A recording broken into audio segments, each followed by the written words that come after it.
If it involves a serious injury, such as someone getting, seriously burned or even electrocuted, then yeah, you need a lawyer. If you or a family member are injured because of a defective household appliance, do you know who to turn to for help? Well, we're going to find out, because that's what we're going to ask the lawyer today. Hi again, everybody. Thanks for listening. I'm Rob Rosenthal with AskTheLawyers.com, and my guest is North Carolina attorney Brian Davis. Brian, good to see you again. Thanks for helping us out. Hey, Rob. Glad to be here. Thank you. So I think it's pretty safe to say over the last, let's say the last year, people have been at home more, cooking from home more, using small appliances, maybe now with the winter months, using space heaters and that sort of thing. Let's start out. Just what is your experience handling these type of cases as a personal injury attorney? Well, I've handled quite a number of these sort of small appliance type cases, whether it's space heaters, microwaves, all the way up to and including washers and dryers, refrigerators. I mean, sometimes these appliances that we have in our homes, sometimes they're defective and they can cause problems such as fires, smoke damage, stuff like that. Some people might, right off the bat, Brian, think, well, if it caught on fire or there's smoke damage, that sort of thing, I just deal with my homeowner's insurance and they'll take care of everything. Is this the kind of thing that somebody needs an attorney like yourself to help them with? Well, it sort of depends. If it's a minor issue and no one is hurt and it's fairly limited to minor property damage, then yeah, you can generally turn that into homeowners and they'll take care of it and pay it and, move on. But if it involves a serious injury, such as someone getting, seriously burned or even electrocuted, then yeah, you need a lawyer. So what is the step then? What's the process if someone's burned? Let's take that as an example. I'm assuming first thing you'd say is get medical help, but then what?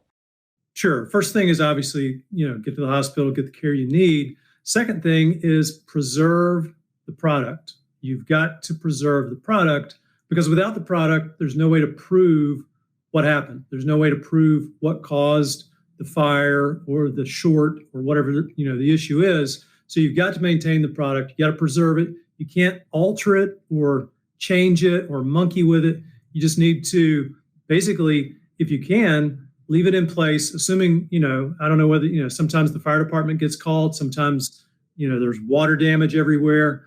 So it sort of depends on what the situation is, but you have to preserve the product. And if that means that, the fire department has come in and they've watered everything down to put out the fire, then, they may actually move the product. If it's been moved, then you need to preserve it, put it in a box, close the box, tape it up, and keep it in a safe place until you can get your lawyer hired. And then, it sort of moves forward at that point. So the idea, I would think some people may go, well, while the person who's injured is in the hospital, we'll clean up the scene, we'll get rid of the device and that'll help. But that's what you're saying is not helpful.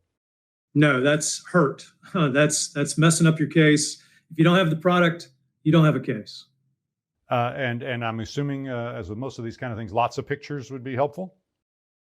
Yeah, the more pictures, the better. The sooner, the better. So let's say the fire is out, start taking pictures then, if you can. It doesn't have to be a ton of pictures, but just some pictures showing what's going on, where are things, and what has happened. So then when somebody comes to you in this kind of a case, Brian, is it a challenge to figure out who the responsible party is? Because there's manufacturers, there's sellers, there's, the retailer. Is that a challenge? It can be, but that's what we do. We dig into the case, we investigate it, we figure out who the manufacturer is, we find out, where the product was purchased. Ideally, if you still have the box that the product came in, that's like best case scenario.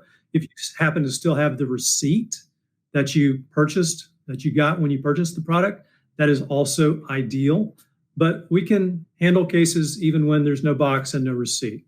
There are ways to figure things out. So, we know what to do. I would imagine some of these products, too, also may have a history of being a problem, right? Yeah. So one of the things we do in every case is we check the website for the Consumer Product Safety Commission. That's the federal governmental agency that tracks defective products and puts out recalls or warnings. So yeah, that's part of what we do in our investigation. If there's a history with a particular product, then that just really makes the case a lot stronger. What's the process, and maybe give us a shortened version of what the process is for determining whether it's a defective product or user error? How do you decide? Well, user error is usually what we hear from the other side, from the manufacturer in response to our claim. A lot of times they will claim that there's a user issue, that the consumer did not use the product correctly. Let's just take, for example, a microwave. If you read the instructions on a microwave, they say don't put anything on top of the microwave. Don't stack your plates or your dishes or your bowls or your pots and pans on top of the microwave. And there's a reason for that. Microwaves aren't designed to be load bearing. If you're putting a bunch of stuff on top of it, that can cause problems. So that would be an example of user error. So, the key is read the instructions for the product, use it correctly, and then user error will not be an issue if there's a problem. Seems like a lot of household appliances, especially small appliances, come with all kinds of warning labels on the cord. Does that automatically mean the manufacturer is not liable? Hey, there was a warning label? No, absolutely not. In fact, sometimes the warning labels communicate wrong information. They don't actually communicate the way it should be used. Sometimes they're mislabeled. The warnings are inaccurate and worded improperly. So a lot of times warnings, that's actually part of a claim, that proper warnings were not given, that the warnings that were given were incorrect. So the fact that something has a warning label on it really doesn't make or break a case.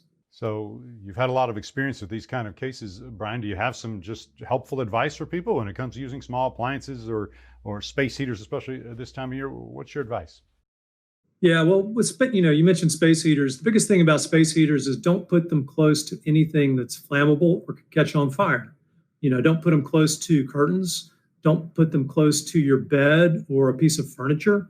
Make sure that generally they say at least 6 feet all the way around the space heater so that, it's not going to get hot enough to catch anything on fire.